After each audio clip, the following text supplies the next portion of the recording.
Bagaimana detik-detik saya sedang mempersiapkan gelas itu, bagaimana saya mempersiapkan racun serangga, sementara anak berjejer tidur di ubin, tidur di karpet, ya bekas-bekas karpet-karpet tipis seperti itu.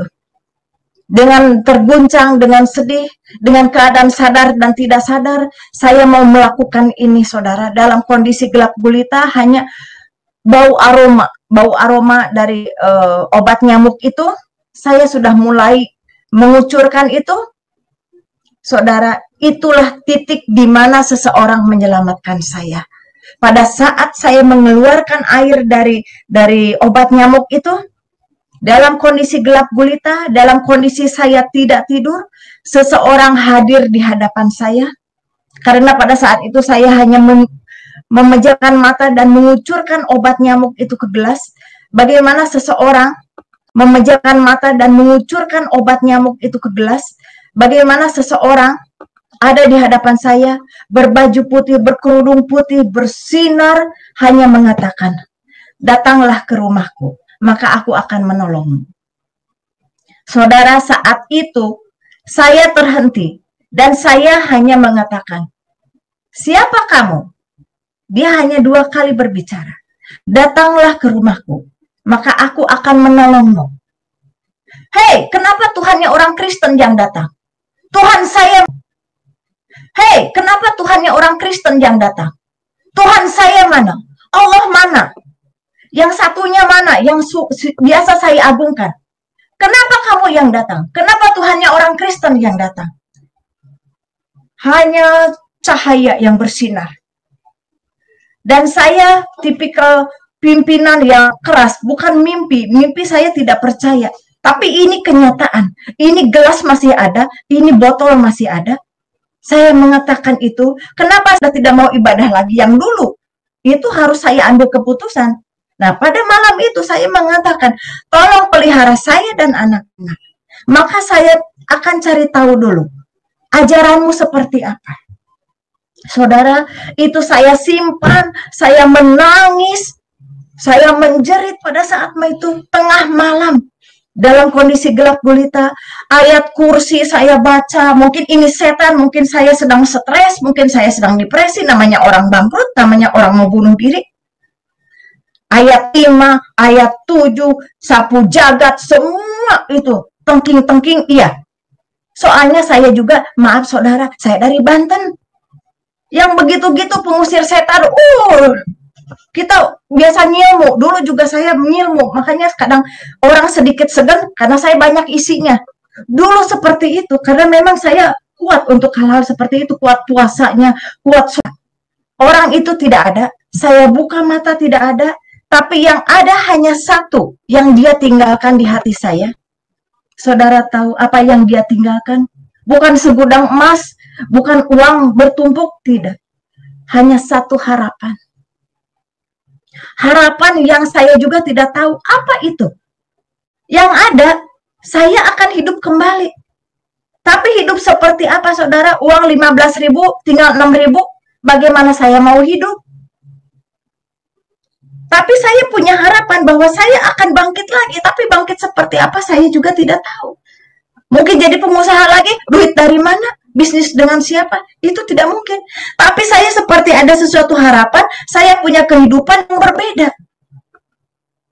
Saya hanya bisa menangis, termenung dengan menatap cairan obat nyamuk dan gelas yang ada dengan aroma yang sangat menyengat. Kok saya tidak suka dengan orang Kristen? Saya fair-fairan malam ini. Saya tidak suka dengan Yesus. Siapa dia? Sama seperti yang lain, ajaran-ajaran yang lain yang pernah saya alami, yang pernah saya terima, apalagi saya seorang hajat, tahu jelas, oh ini mah bukan Yesus, ini mah Yudas Iskariot, seperti ini, sama ceritanya seperti itu.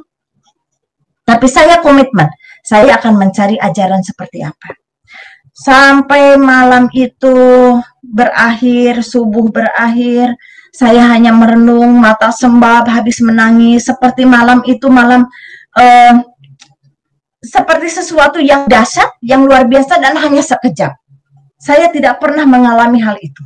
Saya biasa bertapa, saudara ya. untuk ngisi-ngisi ilmu. Tapi pada malam itu sangat jauh berbeda. Dan saya tidak tahu apa yang terjadi. Yang ada harapan dan saya berkomitmen mencari ajarannya. Dan saya yakin dia akan menolong saya. Dan dia akan, maksud saya akan membantu saya dan anak-anak. Akan merawat saya dan anak-anak. Seperti apa saya juga tidak tahu. Sampai pagi itu terjadi, saya pindah ke rumah petak itu di kampung. Tidak ada orang yang tahu, namanya orang bangkrut ngumpet. Sampai akhirnya ada seseorang yang ngetuk pintu. Dan dia mengatakan, tok, tok, tok, tok. Oh, siapa ya? Kok ada tamu sini? Saya kaget. Saya kaget sekali. Udah semalam kaget didatengin seseorang yang saya juga baru melihatnya. Udah saya juga kaget mau mati nggak jadi. Sekarang kaget lagi ada yang ngetok pintu. Saya bukakan pintu. Selamat pagi Pak. Mau cari siapa? Oh maaf Bu, ini rumahnya Ibu Nita ya? Oh iya Pak, Bapak tahu dari mana? Saya tanya lah. Orang dia tahu kok nama saya. Bapak tahu saya dari mana?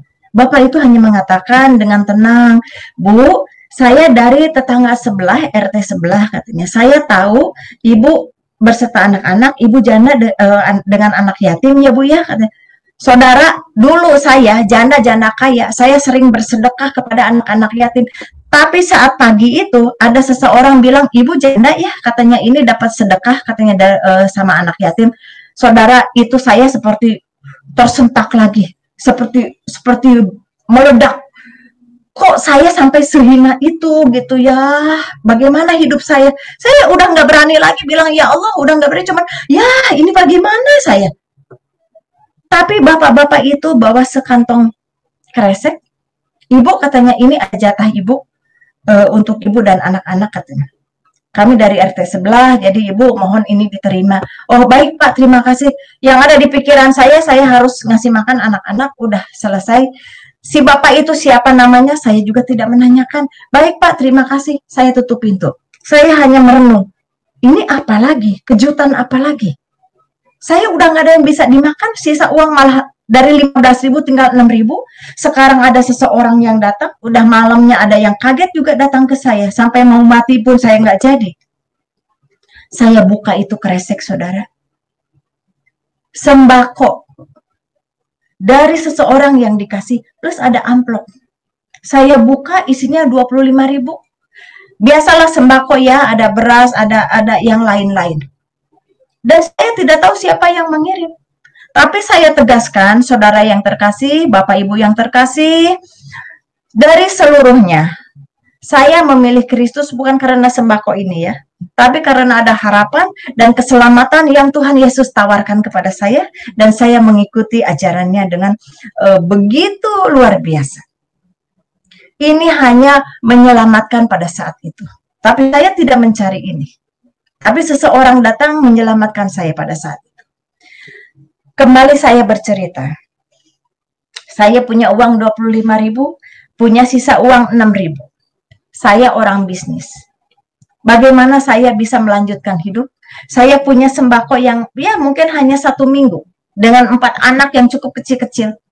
Saya harus kasih makan mereka. Saya berpikir dengan uang yang ada. Saya harus berputar otak. Bagaimana saya melangsungkan hidup saya. Nggak mungkin dong seseorang menunggu lagi. Oh saya nunggu orang bersedekah lagi. Nggak mungkin. Saya harus berjuang. Sampai saya berpikir, saya tahu memasak, saya tahu bikin sesuatu. Dan yang murah, yang ada di pikiran saya, bagaimana saya menjual susu kacang kedelai. Karena dulu saya pernah ekspor kacang kedelai, saudara. Ke Kopti juga saya isi kacang kedelai, ekspor juga iya. Saya pernah ngajarin orang, ayo bikin susu kacang. Tapi saat itu yang ada di pikiran saya harus bikin susu kacang untuk menyelamatkan saya. Modal segitu.